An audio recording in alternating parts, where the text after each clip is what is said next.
жалпы әйел азаматтарды, аруларды, аналарымызды қолдап отыру, қорғап отыру біздің дінімізде де, дәстүрімізде де кеңінен қолдау табады. Өйткені дүниеге бірінші үйге қандай сыйлық алып келсең де, ұл балдардан гөрі бірінші қыз балаға беру құпталады. Яғни бұл деген сөз күн сайын осы біздің нәзік жанды аруларымызды, аналарымызды, қарындастарымызды сыйлауымыз керек деген ойға келеміз. Оған меніңше бір күнді арнап қойып, сол күні ғана сыйлап, сол күні ғана құрмет көрсетеді дегенге қарсымын.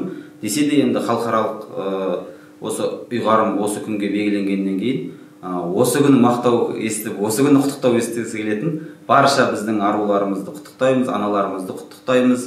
Дендеріңіз сау болсын, аман болыңыздар, жүздеріңізден күлкі кетпесін. Арулар, асыл жандар, құшақ боп ашылғандар, шуақ боп шашылғандар деп Мұқағали айтпақшы.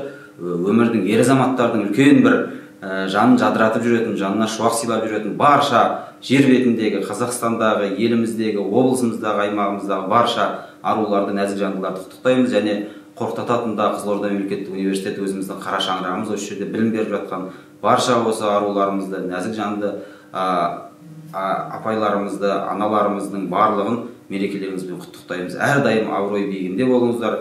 Өсіріп жатқан ұл қыздарыңыздың, бала шағаларыңыздың қызығын көріңіздер. Шәкірттеріңіздің биікке шыққан мерейлеріңіз таси берсін. Тек қана жақсылықты жер бетіне жайып, жер бетіне күлкі таратып, нұр таратып, жүздеріңіз шұғылаға толып жүре беріңіздер.